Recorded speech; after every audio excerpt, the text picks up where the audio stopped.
Hey, church family, this is Pastor Joe, and as we continue to read the book together, to systematically read through the Bible over the next 2 years, we're about to begin the book of Deuteronomy. Now, this is one of those books that if we're not careful, it could be really easy for us to get lost in the weeds a little bit as we read through all the stipulations and all the rules and all the parts of the law that are there in the book. But my hope is to maybe give you a few things that will help you read this book over the next few weeks. The first is that the structure of Deuteronomy is what we call a chiastic structure, which basically means that the way it begins is also the way that it ends, just in reverse. So for instance, the book begins with a look back on Israel's time in the wilderness, at their rebellion at Kadesh Barnea, at God's faithfulness to them even after that rebellion, and how God redeemed them out of that failure.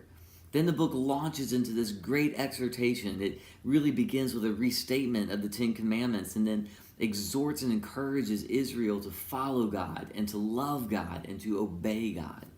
Then the main part of the book, from chapters 12 to 26, is all of the stipulations of the covenant. It's what we would call the law. And this is a section where if we're not careful, we'll kind of find ourselves lost along the way. And then when that section's done, all of a sudden we have another great encouragement, but it's tied to this ceremony where God encourages the Israelites on how they can pass this covenant along to every generation that follows.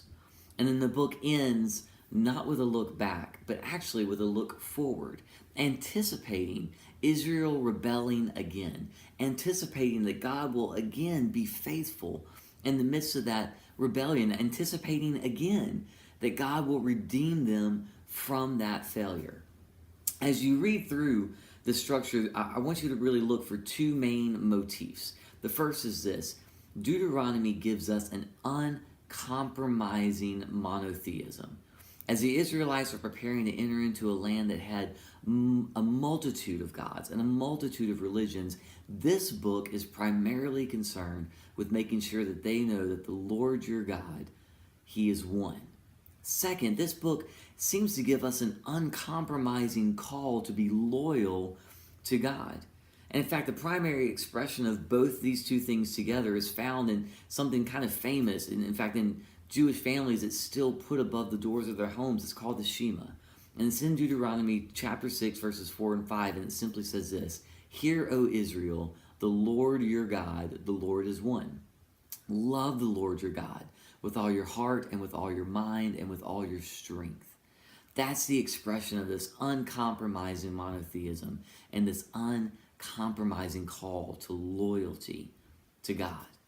Finally, there's one other note that I want you to kind of pay attention to as you read through this book, and it's this: it's how often God's people aren't asked, aren't encouraged, but they are required to care for and to include the poor and the needy, the alien and the immigrant, and the refugee and the widow and the orphan and the Levite, to care for those who will not have, who will not own any land in this land that God has taken His people to.